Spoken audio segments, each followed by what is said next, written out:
서브노트 5페이지 보실까요?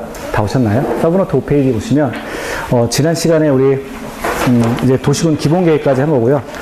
자, 이제 도시군 관리계획을 보세요. 도시군 관리계획을 보시면, 이제 구체성을 띠는 계획이었다라고 했습니다. 도시군 기본계획을 지침으로 해가지고 종합적인 계획이었고, 필요할 때마다 부분적으로 수립하는 계획이었다. 그리고 일반인을 구속한다.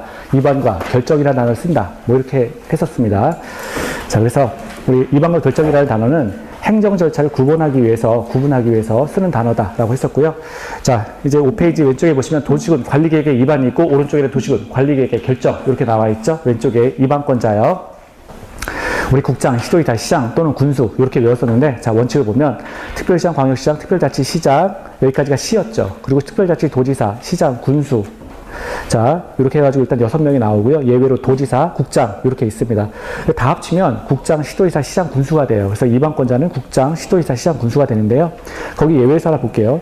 자, 거기 먼저 국장 위반 맨 밑에 있는 거 보면 국가계획 관련이거나 또는 2 이상의 시, 도에 걸쳐 있는 경우에는, 그러니까 도시군 관리계획이 2개 이상의 시, 도에 걸쳐 있는 경우에는 국장이 위반한다.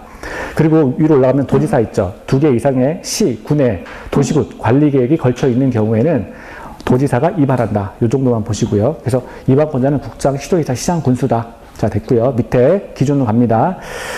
광역도시계획과 도시군 기본계획에 부합되어야 된다. 아까 우리 했었죠. 그 상위 계획에 부합되어야 된다. 이건 하위 계획이니까, 도시군 관리계획은 하위 계획이니까. 두 번째, 자, 위반할 때 도시와 농촌 간에 차등 위반된다. 그리고 기준은 국장이 갖는다. 됐습니다.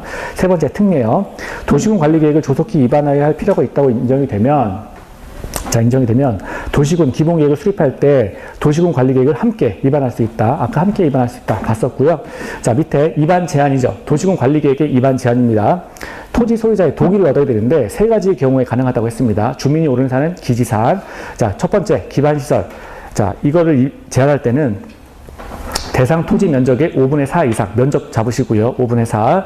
그리고 지구 단위 계획에 대해서 제한할 때는 면적의 3분의 2 이상.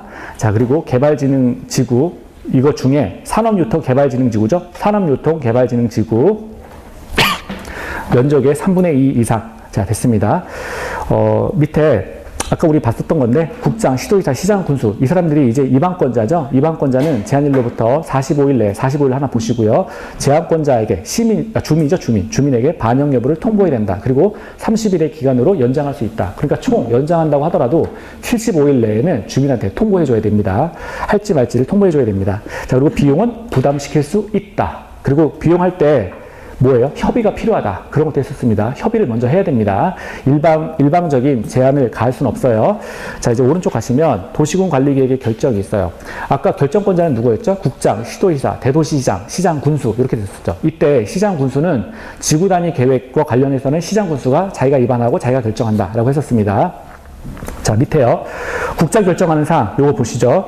자, 국장이 위반한 것, 국장이 위반하고 국장이 결정합니다. 밑에 개발 제한 구역, 그리고 입지 규제 최소 구역. 이거는 뭐였어요? 우리 개도 시 수입. 요거는 용도 구역을 설명하는 거였죠. 용도 구역이 이제 5가지로 설정돼 있었잖아요. 개도 시 수입. 거기서 나오는 겁니다. 그래서 개발 제한 구역과 입지 규제 최소 구역의 지정, 이거는 국장이 한다. 그리고 국가계획과 국가계획과 연계된 시가와 조정구역이에요. 그냥 시가와 조정구역이 아니라 국가계획과 연계된 시가와 조정구역은 국장이 결정한다. 국장이 결정한다. 자, 그리고 수산자원보호구역, 이거는 육지의 국장에 해당되는 해장이 결정한다. 해장이 결정한다. 자, 이렇게 보시고요. 그래서 국장 결정사항, 기억, 니은, 디귿 다 보세요.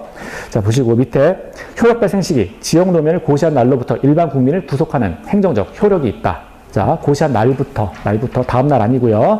자, 기득권, 땅 파기 시작한 사람이 있어요. 도시군 관리계획 지정하기 전에 이미 땅 파고 들어간 자가 있습니다. 건물 짓겠다고. 이 자들을 원칙 신고할 필요 없다는 거예요. 무신고하는데 예외적으로 신고를 해야만 하는 자가 있죠. 그렇죠? 2명 있어요. 그렇죠. 수시. 자, 거기 보면 거기 보면 수산자원보호구역, 그리고 시가와 조정구역으로 지정된 구역은 3월 내에 신고해야 된다. 그러니까 수산자원보호구역 내에서 땅 파고 들어간 자, 그리고 시가와 조정구역 내에서 땅 파고 들어간 자는 3개월 내에 신고하라. 수시는 3개월 내에 신고하라. 자, 됐습니다. 자, 그리고요, 밑에 지형도가 있죠. 이건 그냥 도면이라고 그랬습니다. 시장군수는 이때 도지사에게 승인을 신청해야 된다. 지형도면을 시장군수가 작성할 수가 있는데, 이때 도지사에게 승인 신청하라. 다만, 대도시시장의 경우에는 내가 가오가 있지 이런 거 어떻게 라고 한다는 거예요. 그래서 대도시시장은 도지사에게 승인 신청하지 않습니다. 거기 대도시장 제외 이렇게 나와 있죠. 대도시장은 승인 신청하지 않는다. 자, 단 지구 단위 계획은 시장군수가 직접 작성 고시하고요. 이때 시장군수가 직접 작성해서 고시하고 있기 때문에 마찬가지로 지구 단위 계획 관련해서는 시장군수가 도지사의 승인을 신청하지 않는다. 승인받을 필요 없다. 그러면 지금 승인 예외 사유가 두 가지가 있는 거죠. 대도시장, 또 하나는 뭐예요? 지금 지구 단위 계획 관련해서 시장 군수가 직접 작성하는 경우 도지사의 승인을 불요한다. 필요 없다. 자, 그리고 밑에 도시군 관리 계획은 지금 타당성 검토가 있다는 거죠. 5년마다 타당성 검토가 있다.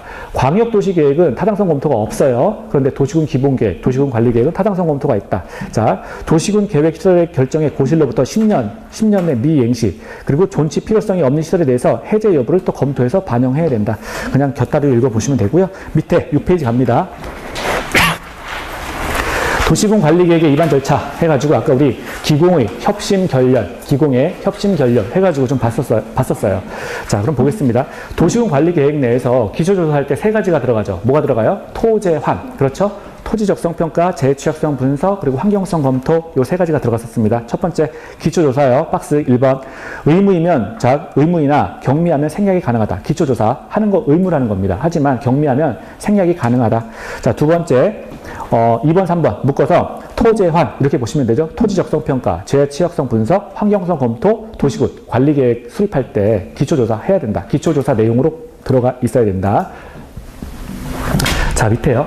주민의 이제 의견 청취, 기공의. 자, 공청회 생략됐다 그랬죠? 공청회는 생략된 겁니다. 공청회는 이제 공청회는 없어요. 자, 주민의 의견 청취 과정, 이제 공람. 자, 2개 이상의 일간신문과 홈페이지에 공고하는데 14일 이상 열람시킨다. 그리고 14일 전에 이제 통지한다 그랬었죠? 자, 그래서 이번에 보면 공청이 없다. 이게 중요한 거고요. 자, 그리고 세 번째 보면 도시지역 축소에 따른 변경의 경우에는 의견 청취, 주민의 의견 청취 과정이 생략될 수 있다. 요거 하나만 좀 체크하세요. 자, 도시지역을 줄이는 겁니다. 도시가 작아지는 거예요. 자, 이런 경우에는 자, 의견 청취 생략이 가능할 수 있다. 그리고 세 번째, 지방의회 의견 청취 과정이 있는데요. 입안하려면 지방의회의 의견을 들으다. 그리고 경미한 변경에 관해서는 또 생략도 가능하다. 자, 여기까지가 이제 입안이었죠. 기공의, 여기까지가 입안이었고요. 밑에 내려가면 이제 협의, 심의, 그리고 결정 고시 단계로 들어갑니다. 2단계부터는 이제 결정 단계죠. 협의부터는 이제 결정 단계예요. 1번, 시도지사, 대도시장은 관계 행정기관과 협의하고, 그 밑에 뭐예요? 시도지사, 대도시장 관계행정기관의 장과 협의하고 시도, 도시계획위원회 심의를 거쳐라. 그렇죠? 그리고 국장은요, 관계행정기관의 장과 협의하고 중앙도시계획위원회 심의를 거쳐라. 그래서 국장과 시도지사, 대도시장을 나눠서 봤습니다. 자, 옆에 가면 이제 결정고시가 있죠. 그럼 결정고시, 결정권자인데요. 국장, 시도지사, 대도시장 이렇게 되는 거죠. 근데 수산자원 보호구역이 등장하면 해장도 결정고시 할 수 있다라고 하는 거예요. 그러니까 육지에 국장이 있다면 바다에는 해장이 있는 거예요. 그러면 아까 수산자원 보호구역 같은 경우는 도시군 관리계획으로 결정할 수가 있잖아요. 그러면 이게 도시군 관리계획 안에 수산자원 보호구역을 지정할 수 있는 거니까 그런 경우는 해양수산부 장관, 해장이 이제 결정고시 할 수 있다. 그래서 국장, 시도지사, 대도시장, 해장까지 들어올 수 있다. 요거 보시고요. 열람 기간은 제한이 없다. 왜냐하면 예전에 광역도시 계획이나 도시군 기본 계획의 경우에는 30일 이상 열람 기간을 두었잖아요. 그래서 광역도시 계획은 시도지사가 열람시키죠. 그리고 도시군 기본계획 같은 경우에는 시장 군수가 열람시키죠. 그리고 도시군 관리 계획 같은 경우에는 특별시장, 광역시장, 특별자치시장, 특별자치도지사 이 사람들이 열람을 시키죠. 특특. 자, 그런데 그걸 받아보는 일반 국민들은 기간에 제한이 없다는 거예요. 왜냐하면 국민한테 직접적인 효력을 미치는 행정작용이기 때문에 열람 기간에 대해서 제한이 없다. 우리 광역도시계획하고 도시군 기본계획은 30일 이상이라는 기간 제한이 있었어요. 근데 요거는 열람 기간 제한 자체 거의 없습니다. 그러니까 계속 열람시켜야 돼요. 자, 그리고 밑에 보시면 도시군 관리계획 결정의 효력이 있죠. 자, 효력 발생 시기. 아까 지정 도면을 고시해야 일반 국민을 구속하는 힘이 있다 그랬는데 고시한 날부터 체크하시고요. 다음날 X 해놓으세요. 다음날은 아닙니다. 다음날 X. 자, 특례. 자, 도시군 관리계획의 결정을 함에 있어서 기득권자는 보호를 받는다라고 하는 게 기본적인 원칙이었죠. 보호를 받는다는 얘기는 신고할 필요도 없다는 거예요. 그러니까 원래는 무신고 원칙이에요. 그냥 신고도 필요 없다. 다만 자, 이미 공사에 착수한 자로서 자, 3개월 내에 신고를 해야 되는 자가 등장하는데 2명이었던 거죠. 그래서 수시였습니다.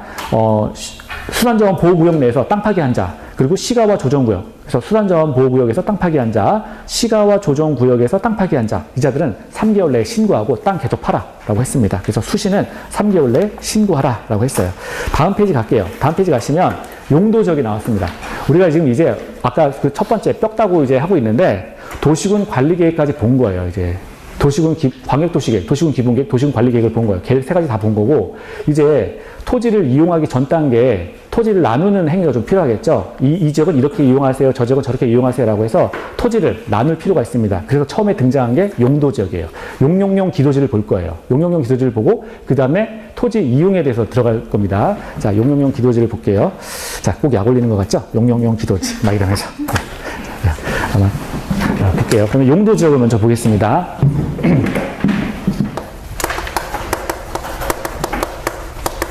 자, 용도지역이요.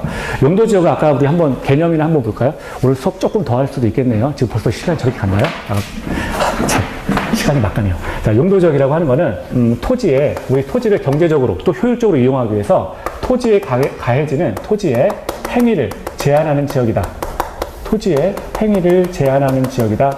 우리가 이렇게 공부를 했어요. 그렇죠? 토지의 행위를 제한하는데 구체적으로 토지의 행위를 제한한다는 말이 뭐였어요? 건폐율과 용적률과 건축물의 높이를 제한하겠다라고 했습니다. 그래서 건폐율과 그리고 용적률과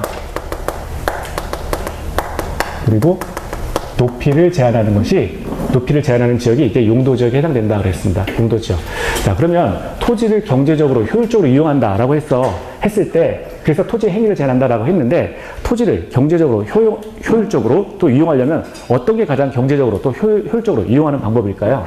토지가 있으면은요, 토지에 관해서 하나는 토지를 보존하는 방법이 있고요. 보전이에요. 토지를 보존하는 방법이 있고요. 또 하나는 토지를 개발시키는 이제 이용하는 방법이 있습니다. 이용하는 방법이 있고요. 그리고 토지를 적당히 관리하는 지역으로 이렇게 나눌 수가 있어요. 그래서 토지를 경제적, 효율적으로 이용하는 방식이 크게 세 가지입니다. 그래서 이용하거나 관리하거나 아니면 아예 그냥 약간 좀 묵혀두자라고 해서 보존이 있어요. 이거랑 보존은 비교하셔야 돼요. 보존은 언터치드예요. 아예 건드리지 않는 게 보존이에요. 법에서는 보존은 없어요. 무조건 보존이에요. 약간이라도 건드린다. 근데 이 개발을 조금 지향하고 건드리긴 건드리지만 개발을 시키는 건 하지만 그래도 아예 많이 바꾸진 마라라고 하는 게 이제 보전이에요. 그래서 보전이 맞는 거고 보존은 없습니다. 교과서에 아예 보존이란 말이 없어요. 자, 그래서 크게 토지를 이용하고 관리하고 이제 보존하는 방법인데요. 토지를 이용하는 방법이 자, 어떻게 하면 가장 많이 토지를 이용하게 될까요? 사람들의 유입이 많은 게 토지를 가장 잘 이용하는 거겠죠. 그래서 도시지역으로 만드는 게 가장 이용 잘하는 겁니다. 그래서 기본적으로 토지를 이렇게 도시지역으로 만들 수가 있어요. 도시지역. 그러면 도시지역으로 만들면 도시에 사람들이 와 모이는 거니까 또 이렇게 분할을 해줘야 되겠죠. 그래서 토지를 나누는 작업을 합니다. 토지를 나눠요. 토지를 나누는데 예를 들어서 이쪽은 이제 뭐 예를 들어서 주거지역으로 나눌 수가 있고 이쪽은 옷 사러 가세요 라고 해서 상업지역 그리고 이쪽은 공장지대로 만들 수가 있고 공업지역으로 만들 수가 있고요. 이쪽은 녹지지역 이런 식으로 이제 나눌 수가 있다는 거예요. 토지를 분할하는 작업을 지금 하는 거예요. 토지를 이용하기 전에 분할 작업이 들어가는 거예요. 그게 용도지역이에요. 용도지역. 지금 제가 용도지역 하고 있는 거예요. 그래서 일단 이용할 때는 도시지역으로 만드는 게 가장 유리하다라고 해서 도시가 나왔고요. 그러면 토지를 보존하려면 약간은 건드리긴 하지만 그냥 내버려 두겠다라고 하는 개념이 큰 건데 이런 지역은 어떤 지역이냐면 농림지역이 있습니다. 농림지역. 농사짓기에 놔두는 거예요. 농림지역. 자, 그리고 이것도 농림지역도 아니라면 산지 같은데 산지인데 이거는 그냥 아예 그냥 더 묵혀두는 게 낫다라고 보는 지역이 있죠. 이런 환경은 자연환경 보전지역으로 지정을 하게 돼요. 자연환경 보전지역. 그래서 이렇게 설정을 할 수가 있다는 거예요. 이거 두 가지는 보전지역에 해당됩니다. 보전지역. 그럼 관리지역은 뭐냐? 관리는 크게 세 가지가 있어요. 하나는 이제 보전관리가 있고요. 또 하나는 생산관리가 있습니다. 또 하나는 계획관리가 있습니다. 시간이 막가가지고 제가 말이 점점 더 빨라질 거예요. 자, 그래서, 예. 제가 원래 성격이 이런가 봐요. 말이 빠른 것 같습니다. 자, 보전관리, 생산관리, 계획관리, 이렇게 관리는 세 가지가 있는데, 어떤 뜻이냐면, 자, 보전관리라고 하는 거는요, 보전관리라고 하는 거는, 원래, 여기서 농림지역도 보존하는 거고, 자연환경도 보존하는 건데, 그냥 그대로 내버려 두는 거에 가까운 거는 자연환경 보전지역이에요. 이거는 한번 훼손되면 이제 복구가 안 되잖아요. 그래서 자연환경 보전지역이 보존에 가까운 지역이에요.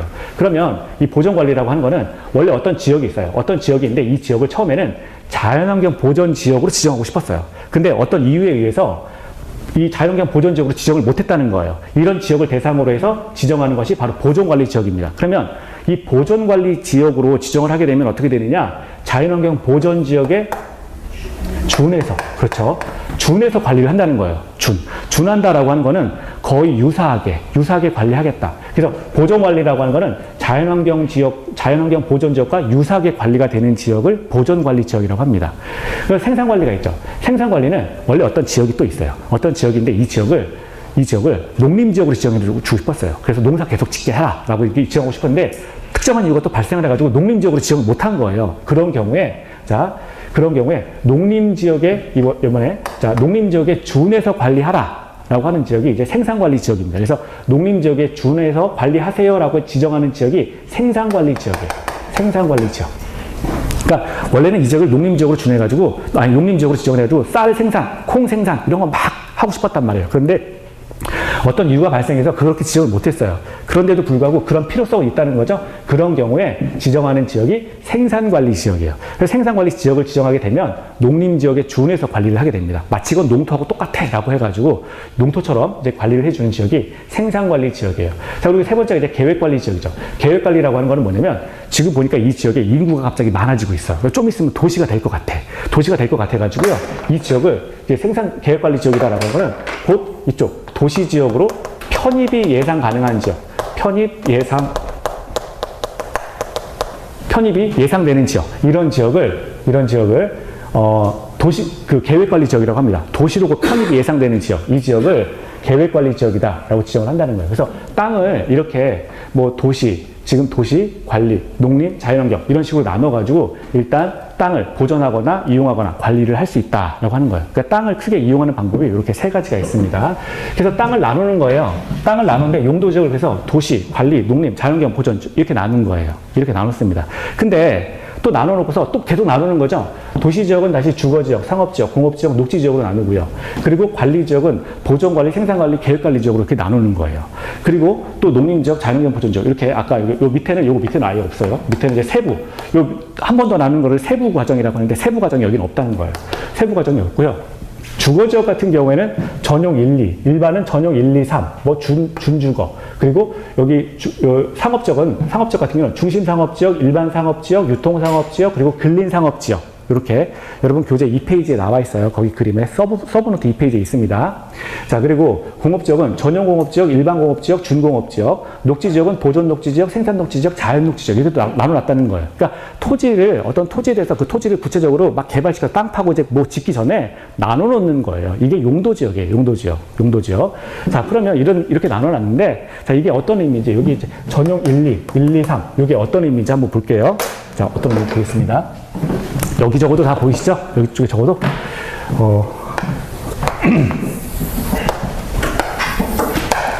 우리 이쪽에 이제 주거지역이라고 해볼게요. 주거지역이 이렇게 있고요. 자, 그리고 주거지역하고 상업지역은 가까워야 좋은가요? 멀어야 좋은가요? 가까워야 좋아요? 멀어요. 사람 많은데 좀 집에서 혼자 쉬고 싶지 않으세요? 아니에요? 사람 많은 데 가서 옷 사러 가야 되니까 막 이런 거예요? 멀면 더 좋죠. 저 같은 사람은 멀면 좋거든요. 그러니까 주거지역하고 상업지역은 예를 들어서 저희 같은 경우도 이렇게 아파트 단지 안에 이렇게 상가 있잖아요. 상가 같은 게 좀 멀면 좋더라고요. 왜냐면 거기서 막 이렇게 확성기되고 판다고 막 이렇게 되면 아무튼 좀 시끄럽잖아요. 그래서 주거지역하고 일반적인 것 같아요. 상업지역은 이렇게 멀리 떨어지게 놓습니다. 그리고 공업지역도 사실은 이렇게 멀리 떨어뜨려놔요. 세 가지로. 여기 보면은 땅을 나누는데 지금 주거, 상업, 공업지역 이렇게 나눴단 말이에요. 이렇게. 근데 이렇게 왜 멀리 떨어뜨려 놓느냐? 각 지역에 상업지역은 상업지역대로의 특성이 있고 공업지역은 공업지역대로의 특성, 그리고 주거지역은 주거지역대로의 특징이 있다는 거예요. 이게 섞이면 안 되는 거잖아요. 그래서 혼돈을 방지하기 위해서 어떤 영역성이나 특성을 유지시켜주기 위해서 거리상 이격거리를 만듭니다. 일부러 띄어놔요. 근데 여기에 그치는 게 아니고 너네는 좀 더 떨어져라 라고 해가지고 자, 더 떨어져라 해서 이 중간에 뭘 넣을까요? 녹지지역을 넣습니다. 넘어오지 마 라고 해가지고 녹지지역을 넣는 거예요. 그래서 주거지역과 상업지역의 거리를 이격거리를 시킨다는 거예요. 녹지지역. 자, 그리고 공업지역과 상업지역에서 건너가기가 어렵게 서로 간에 건너오기도 어렵고 건너가기도 어렵고 이렇게 해서 녹지지역을 이렇게 신설을 했다는 거예요. 이렇게 신설을 합니다. 이렇게 녹지지역을 신설을 했어요. 요거 잠깐 지우고 여기 이제 주거라고 할게요. 여기 써야 되니까. 시간은 없고 빨리 써야 되고 그러니까 막 글씨는 막 날아가고 말은 빨라지고 막 그래요. 자, 그럼 볼게요. 이제 여기 보면 이렇게 나눠놨는데 나눠놓고 또 어떻게 나누는 거냐? 보면 여기는 이제 사람 사는 지역이에요. 사람 사는 지역이고 여기는 이제 상업 지역인데 여기가 상업의 가장 중심이 되는 거죠. 그래서 여기는 사람이 아주 굉장히 많아요. 이 부분은 중심 상업 지역이 되는 거예요. 사람이 아주 많은 지역이니까 이 부분은 이제 중심 상업 지역이 됩니다. 중심 상업 지역이다라고 하면 우리나라로 치면 뭐 예를 들어서 지금도 명동이 그런지 모르겠지만 명동이나 뭐 아마 이쯤 될 거예요. 아마. 그렇죠? 뭐 옷가게 많고 막 이런데 그러면 이쪽은 대개는 도심이나 최소한 부도심은 될 거란 말이에요. 도심이나 부도심에는 이제 상업지역이 이제 형성이 된다는 거죠. 자, 주거지역이 여기인데, 여기 사람 많고, 이쪽은 사람이 없고 하는 거니까, 이쪽으로 갈수록 어때요? 건축물의 밀도가 높아지는 거예요. 사람도 많아지고 건축물도 높아지는 경향이 있다는 거예요. 밀도가 높아져요. 자, 이런 특징이 있습니다. 그런데 이쪽에 사람이 살아요. 여기 사는데, 요거를 이제 1, 2, 이렇게 딱 나눠요. 그러면 이쪽에, 요 근처에 사람이 살면, 요쪽은 어떤가요? 굉장히 조용하겠죠. 조용해가지고 사람이 살기가 좋다는 거예요. 사람이 살기가 좋아가지고 이 지역을 우리가 양호한 지역이다 이렇게 평가를 해요. 양호한 지역이다. 사람이 살기 아주 좋다는 거예요. 간섭이 없어요. 그럼 양호한 지역이니까 이 지역을 뭐라고 하느냐? 전용 주거 지역이라고 하는 거예요. 전용 주거 지역. 전용 주거. 여기 보면 전용 주거가예요. 전용 주거가 여기 나오는 거예요. 그럼 전용 주거 원토는 뭡니까? 라고 하면 원이 제일 멀리 떨어져 있죠. 상업지역하고 제일 멀리 떨어져 있죠. 원은 뭐냐면 단독주택이에요. 저도 여기서 살고 싶어요. 단독주택에서 아파트 그만 살고. 그럼 이는 뭐냐? 이건 공동주택이에요. 이쪽으로 갈수록 밀도가 높아진다 그랬잖아요. 밀도가 높아진다는 얘기는 건축물이 조금씩 올라간다는 얘기예요. 그래서 이걸 이제 공동주택에 해당됩니다. 근데 지금 전용주거지역 안에서 사람 살기 양호한 지역인데 조용하니까 양호하다는 거예요. 이게 단독이 됐건 공동이 됐건 상관없이 다 사람 살기는 양호하다. 그래서 전용주거지역이 됩니다. 근데 이것만 또 구성되는 게 아니라 여기 보면은 또 1, 또 2, 또 3 이렇게 딱 나눠가지고 요 지역이 일단 전용 주거 지역은 아니지만 그 다음에 이쪽에 상업지역하고 가까워지는 지역이 있단 말이에요. 근데 여기도 사람 살기는 편리하다는 거예요. 조용하니까. 물론 여기 전용 주거만큼 조용하진 않아요. 근데 이 지역도 조용은 하다는 거예요. 그래서 이 지역은 편리한 지역입니다. 편리한 지역. 그럼 편리한 지역은 어떤 지역입니까? 라고 하면 저기 일반 주거 지역이 있거든요. 여기에 해당되는 거예요. 그럼 여기 이제 일반 주거 지역이에요. 일반 주거 지역. 그럼 일반 주거지역의 1종, 2종, 3종은 뭡니까? 라고 하면 1종, 이쪽으로 갈수록 높아진다 그랬죠. 저층. 2종은 중층. 3종은 고층. 이렇게 높아지는 거예요. 그래서 사람 살기 아주 양호하면 전용 주거지역. 사람 살기 편리하면 일반 주거지역. 이렇게 나눌 수가 있어요. 이렇게 나눴습니다. 이렇게 나눴는데, 이 지역에 사는 사람이 그러는 거죠. 라면 하나 사 먹으려는 거. 배가 고파가지고 일요일날 짜파게티, 일요일은 짜파게티지라면서 짜파게티를 사 먹으려고 했는데, 짜파게티 사려면 어디로 가야 돼요? 일로 가야 되잖아요. 상업지역으로 가야 돼요. 그러면 하루 종일 걸려요. 녹지 지역을 건너가야 돼요. 막 밀림을 건너가서 막 상업지역 갔다가 여기서 라면 하나 사가지고 다시 건너오고 막 녹지 지역 다시 지나와야 되고 그러면 오후 되는 거예요. 그러면 라면 하나 사 먹으러 갔다가 그냥 끝나는 거예요. 그러니까 살기가 불편하다는 거예요. 뭐가 편리해? 막 이런 얘기를 하겠죠. 그래서 설정하는 지역이 있어요. 요 지역에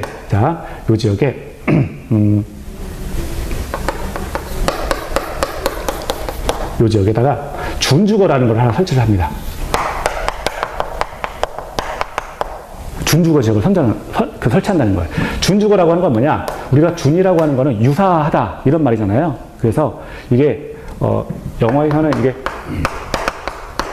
이게 쿼스라고 하잖아요. 그래가지고 준이라고 하는 거는 알파적 기능이 있는 지역이에요. 알파적 기능. 그러니까 준주거다라고 하면 주거 외에 알파적 기능이 있는 지역을 준주거라고 하는 거예요. 그래서 주거에다가 알파적 기능이 있는 지역입니다. 그러면 알파는 뭡니까? 라고 하면 슈퍼마켓, 근린생활시설 이런 것들이 들어가 있는 지역이에요. 그래서 여기 가면 슈퍼마켓이 있어요. 그러니까 사람들이 여기서 아주 되게 편하다는 거죠. 여기서 그냥 여기 준주거 지역, 요 지역이 이제 준주거가 되는데 자, 준주거 지역을 형성함으로써 준주거에서 사람들이 여기 슈퍼, 여기 이 준주거니까 여기에 주거 기능을 하면서 동시에 여기에 이제 근생시설, 근린생활시설, 그러니까 슈퍼가 들어가 있는 거예요. 슈퍼가 들어가 있어가지고 사람들이 여기 가서 여기 3종, 2종, 1종 다 상관없이 여기 가서 라면 사가지고 와서 먹는다는 거죠. 그래가지고 밖으로 나갈 필요가 없다는 거예요. 그래서 이게 준주거가 이렇게 형성이 됩니다. 준주거가 형성이 되고요. 자, 그래서 이게 저기 1종, 2종, 1, 2, 3종 요거는 이거예요. 아까 여기 1종이라면 단독, 여기 1종은 이제 단독이 되는 거죠. 이건 단독이고요. 이건 공동이고요. 이건 저층, 중층, 고층 이렇게 되는 겁니다. 사람 살기에 전용은 양호하다, 일반은 편리하다. 주는 주거 기능 외에 플러스 알파 기능이 있는 지역, 근생시설이 들어가는 지역, 이걸 준주거 지역이라고 해요. 준주거 지역. 이렇게 형성할 수가 있어요. 그리고 상업 지역도 마찬가지예요. 이쪽에 밀도가 가장 높은 지역이죠. 그러니까 중심 상업 지역이에요. 그리고 이쪽을 벗어나게 되면 자, 일반이나 유통상업지역으로 이렇게 들어간다는 거예요. 자, 그리고 밑에 이제 공업지역인데요. 공업지역도 먼저 볼게요. 공업지역 같은 경우는 우리가 어떻게 분류를 했냐면 전용공업지역, 일반공업지역, 그리고 준공업지역 이렇게 세 개로 나눴어요. 이것도 보면 이렇게 나누는 겁니다. 자, 우리가 배에서 우리가 공장을 해안가에 짓는 이유가 뭐예요? 공장을 해안가에 짓는 거. 물건 만들면 배 실어다가 다른 나라에 다 파버리겠다는 거예요. 그러니까 이제 해안가에 하는 거죠. 여기 인구가 가장 멀리, 이쪽이 보면은, 이쪽이 이제 전용공업지역이 되는 거죠. 여기가, 요 부분이 이제 전용공업지역이 되는 거예요. 빨리 물건 만들어가지고 팔아버리겠다. 전용공업지역이 됩니다. 그리고 요 두 번째가 요 부분이 일반공업지역이 되는 거예요. 일반공업지역. 그리고 요 세 번째가 준공업지역이 되는 거예요. 준공업지역. 그럼 어떤 특징이 있느냐? 자, 여기 아까 전용공업지역이라고 하는 거는 매연이 아주 많이 나는 지역. 아주. 중공업, 화학공업, 이런 거 있죠. 바닷가에 있어가지고 좀 희석이나 시켜버리자. 뭐 이런 것들. 그래서 전용공업지역은 매연이 많이 나는 지역이고요. 일반공업지역 같은 경우는 이건 어떤 거냐면 매연은 없어요. 매연은 적어요. 매연은 적은데, 자, 그냥 뭐 일반적인 것들, 이제 공업할 수 있는 것들, 그런 것들이 일반 공업지역이 되고요. 준공업이라고 하는 거는 매연도 없지만 여기에는 어떤 거예요?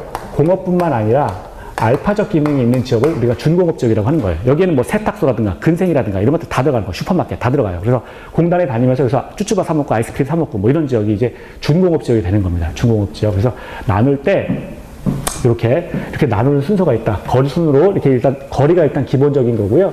녹지지역. 그래서 주거지역, 상업지역, 공업지역, 그리고 녹지지역으로 크게 나누는 겁니다. 도시 같은 경우는 도시를 이렇게 구성을 하겠다라고 하는 거예요. 그래서 토지를 이용하기 전에 토지를 분할하는 것. 이게 지금 용도지역의 기본적인 목적이 되겠죠. 토지를 분할합니다. 자, 그래서 여기까지 이렇게 보시고요.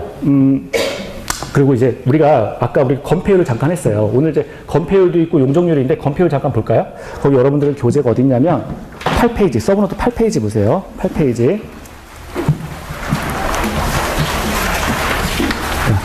8페이지 보시면 건폐율 나왔죠. 건폐율은 아까 뭐였어요? 대지 면적분의 건축 면적 곱하기 100 이렇게 했잖아요. 대지분의 이제 건축 면적 곱하기 100이에요. 대지 면적분의 이제 건축 면적 곱하기 100이었는데 과연 전체 대지 면적 가운데 전체 대지가 있는데 이 가운데 몇 퍼센트를 지을 거냐? 이쪽에 건축물이 차지하는 면적. 자, 이 부분이 이제 건폐율이 되겠죠? 건폐율이 돼요. 그래서 예를 들어서 아까 이게 대지가 200, 아까 예를 든 게 이제 200제곱미터였죠? 대지가 200제곱미터이고, 대지가 200제곱미터이고, 이제 면적이, 이제 건폐율이 예를 들어서 건폐율이 50이다.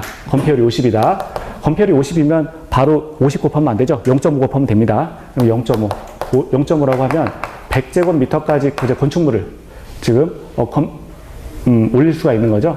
그래서 이 부분이 만약에 이제 여기가 대지가 200이고, 50%다. 50%다라고 하면 전체 대지 가운데 절반의 크기만큼 이제 그 건축물을 이제 차지하게 할 수 있다라고 하는 건데, 이 건폐율이라고 하는 것이 수평 면적 제한이다. 그런 얘기를 했습니다. 그래서 건폐율은 한마디로 말해서 수평 면적을 제한하는 기능을 한다. 수평 면적을 제한하는 기능을 한다. 뭐 이런 것들을 해줬어요.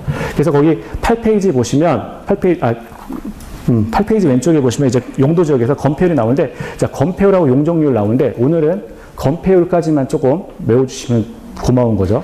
건폐율, 용적률도 이것도 뭐, 한 7월까지, 6월 말까지, 이 정도까지만 많이 읽으셔서 이렇게 보시면 돼요.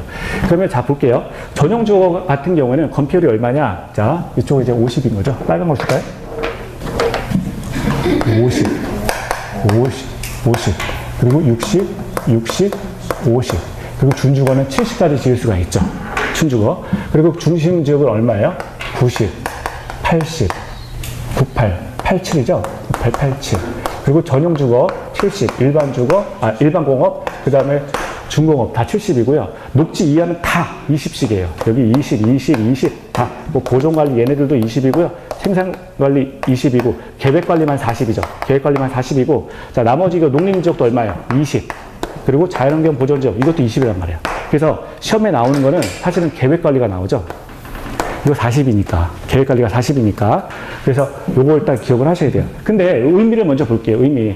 아까 전용 주거 지역에서 50%까지만 지을 수 있다는 거예요. 대지 면적의 절반까지만 건축물이 차지할 수 있다. 이런 얘기예요. 그렇죠?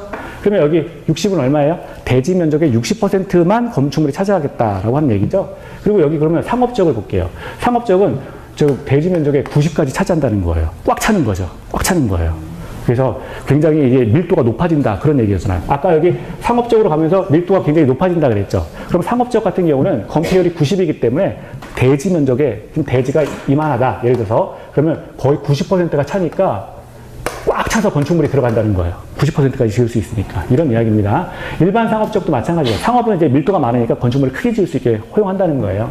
자, 그리고 여기도 마찬가지고 이제 공업지역도 이제 70%, 그리고 녹지지역 같은 경우는 녹지지역이라고 하는 말 자체가 이제 나무나 뭐 풀들 이런 것들이 있어야 되는 거잖아요. 그러니까 건축물이 들어가면 안 되겠죠. 그래서 기본적으로 20%입니다. 20%. 그러니까 대지가 이렇게 있으면, 그러니까 요게 이렇게 조금만 20%만 건축물을 지어라 라고 하는 거예요. 전체 100이라면 20%의 범위 내에서 20%의 범위 내에서 건축물을 지으세요 라고 하는 거죠. 그래서 이렇게 55, 665, 7, 9887, 777, 둘둘둘 나머지 다 인데 계획관리만 40이다. 이렇게 기억을 하세요.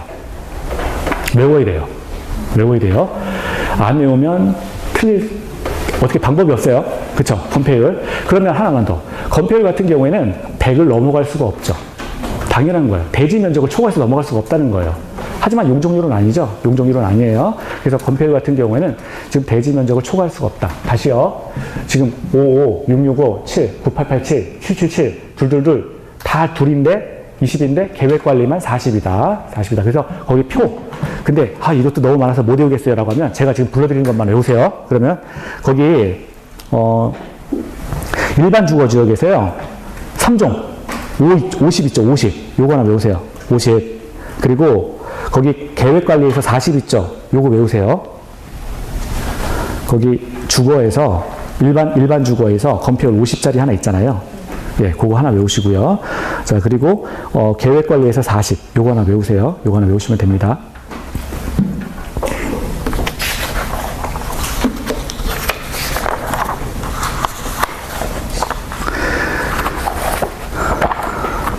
자, 그래서 여기까지 이렇게 보시는데 조금만 더 할까요? 그래서 이제 오늘은 이제 그럼 건폐율까지 본 거예요. 건폐율까지 보시고 용적률이라고 하는 거는 아까 대지 면적분의 연면적 곱하기 100이었죠. 그래서 건축물의 수직 높이를 제한한다. 한 10분만 더 할게요. 10분만 더 하겠습니다. 예. 그래서 수직 높이를 제한하는 게 용도 지역이었다라고 했고요. 자, 그럼 밑에 보면 용도 지역에 이제 그 옆에 보면 8페이지 밑에 보시면 용도 지역의 특례가 나와 있어요. 자, 용도 지역의 특례. 그 전에 그 서브노트 7페이지 보세요. 7페이지 보시면 그림이 나와 있죠.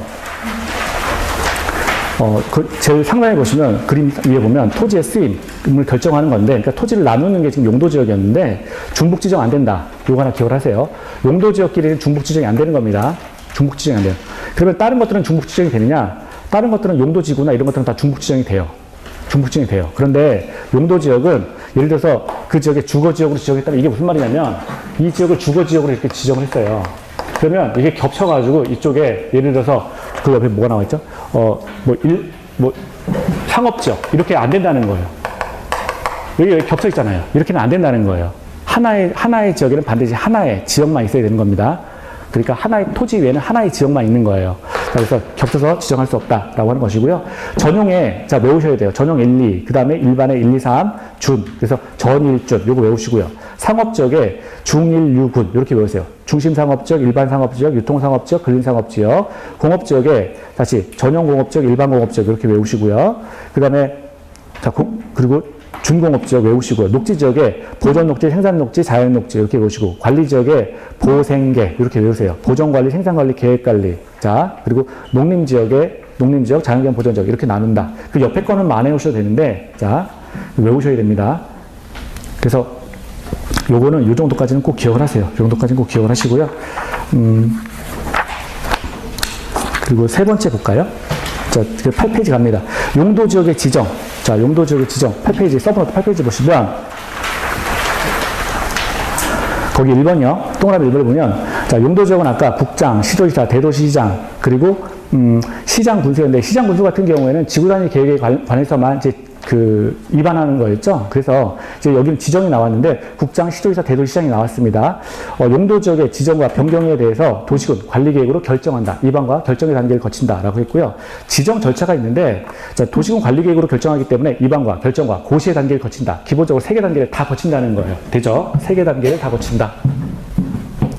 도시군 관리계획은 자. 그 절차가, 수립 절차가 위반과 결정과 고시가 되는 거예요. 위반과 결정과 고시가 된다. 금방 끝내드릴게요. 요 페이지만 할 거예요. 네.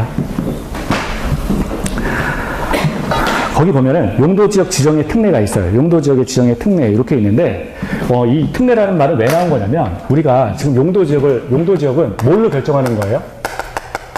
용도지역 앞에 우리 뼈다구에서 뼈다구? 자, 도시군 관리 계획에 의해서 지금 용도지역을 결정하는 거잖아요. 그러면 이 도시군 관리 계획을 결정할 때는 위반과 결정과 고시라는 단계를 거친다는 거예요. 아까 우리 봤었잖아요. 이렇게 쭉 세워놨을 때 위반, 결정, 그리고 고시 이렇게 있었잖아요. 그래서 기본적으로 위반을 해야 되고요. 이 지역을 이렇게 지정할 겁니다라고 해서 위반. 그리고 결정합니다 라고 해서 결정이라는 단계를 또 거치고 그리고 온 국민에게 알리는 고시라는 단계까지 이렇게 3개를 다 거쳐야 된다는 거예요. 이게 일반적인 순서예요. 용도지역도 마찬가지겠죠. 이 용도지역도 도시군 관리계획에 의해서 결정되니까 어떤 지역을 어떤 땅, 토지 위에 용도지역을 설정하려면 위반하고 결정하고 고시라는 단계를 거쳐야 된다는 거예요. 이게 기본적으로 위반하고요. 그리고 결정하고요. 그리고 고시라는 3개의 스텝을 이렇게 다 거치는 게 일반적인데 지금 문제에서는 뭐가 나왔냐면 용도지역의 지정 특례가 나왔어요. 특례가 나왔다는 얘기는 이것들 중에 뭔가를 하지 않아도 된다. 이런 말이 되는 거예요. 위반을 빼먹었던가 또는 결정을 하지 않던가 또는 고시를 빼먹던가 뭔가를 하지 않아도 된다라고 하는 게 지금 용도지역의 지정 특례가 되는 겁니다. 그럼 첫 번째 볼게요. 첫 번째 보시면 거기 중간에서 용도지역의 지정 특례 가지고 공유수면 매립지에 관한 용도지역의 지정. 이게 공유수면 매립지가 나왔어요. 자, 그래서 기억 보면 이거는 그냥 제가 안 쓰고 그림만 그릴게요. 매립 목적이 인근 용도지역과 같으면 거기 보면 자. 위반 결정 절차 없이 지정 의제가 된다 그랬는데 이 지정 의제가 되는데 그 옆에 하나 쓰시면 이웃하고 있는 지역으로 지정 의제가 되는 겁니다. 이웃하고 있는 그 옆에 땅 이웃하고 있는 지역으로 지정 의제가 된다. 이 경우에 위반하고 결정하고 고시할 필요가 없다라고 하는 거예요. 위반하고 결정하고 고시할 필요가 없다. 자, 이게 무슨 말이냐 볼게요. 자, 지금 기억하고 있는 거예요. 기억. 이쪽이 공유수면이에요. 바다예요. 바다. 이 공법에서는 바다를 공유수면이라고 합니다. 공유수면이 이렇게 있어요. 이쪽은 육지가 되겠죠? 이쪽은 육지가 되는 거예요. 육지가 되는데, 지금 이 지역이 지금 어떤 지역이냐면, 이 지역이, 예를 들어서 지금, 공업적으로 할게요.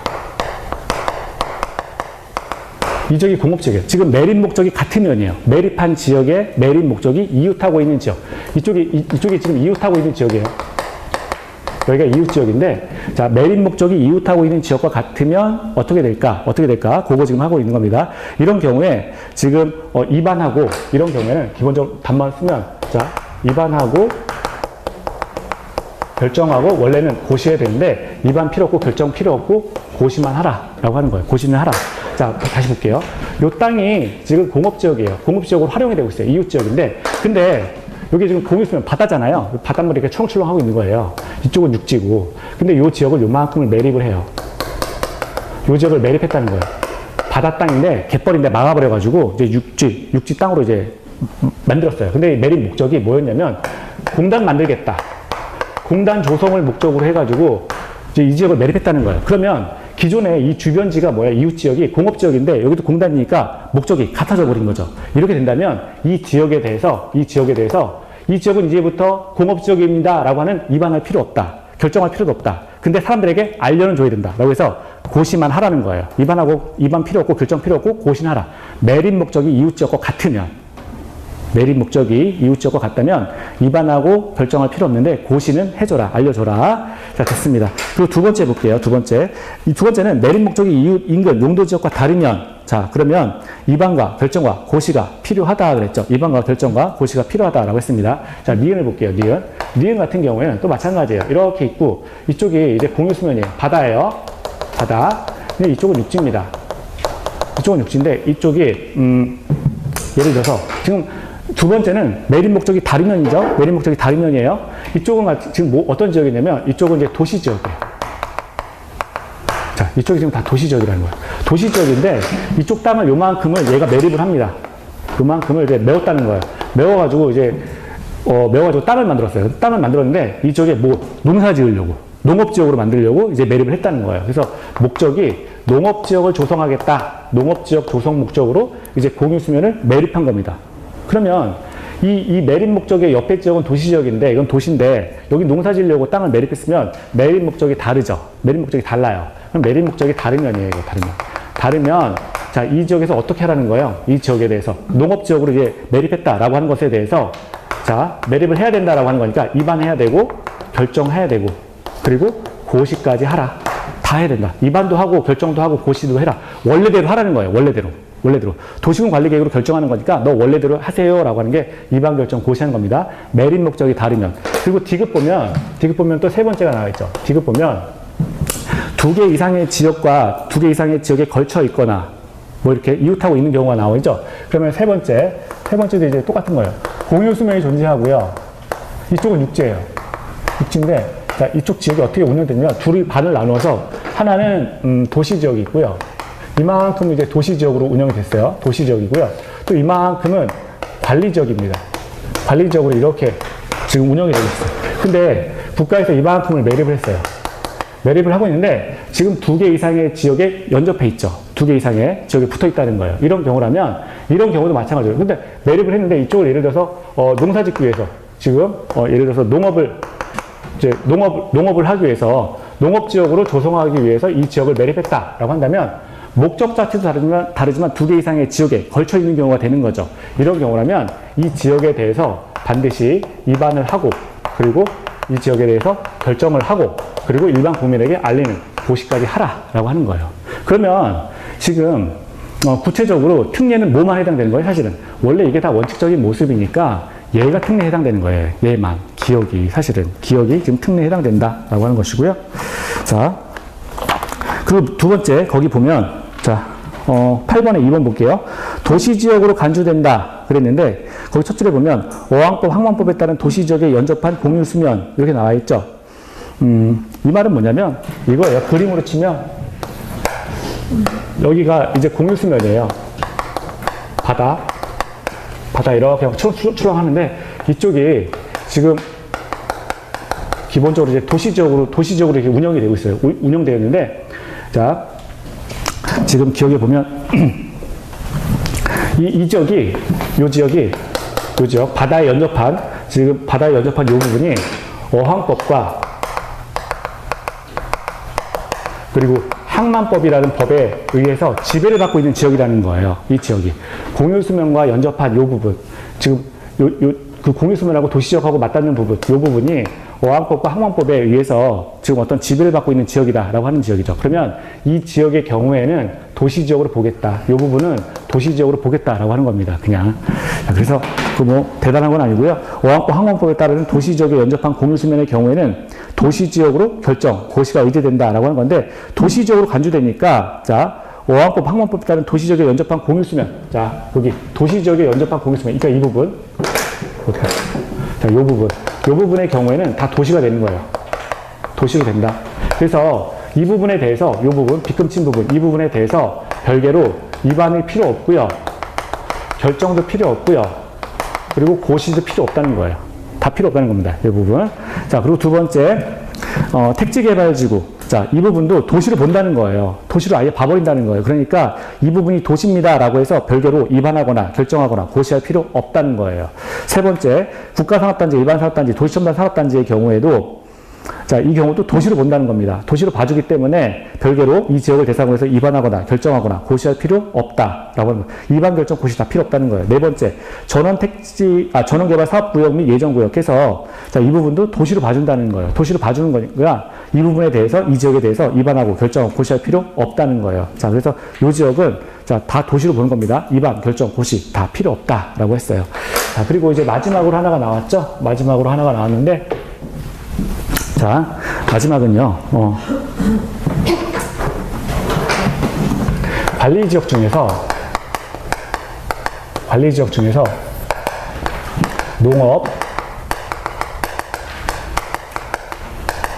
농업진흥지역으로 지정, 고시된 지역은 농림지역으로 봅니다. 자, 농림지역으로 보고요. 관리지역 가운데 보존산지로 지정, 고시된 지역은 농림지역으로 보거나 또는 자연환경 보존지역으로, 아이고 발 아파.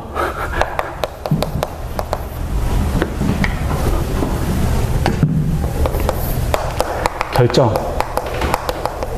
고시된 곳으로 봐요. 그래서 자, 요거 농림지역이라고 하는 건 뭐냐면 여기서 농림지역으로 본다라고 했을 때 요거는 이제 작은 산을 말하는 거고요.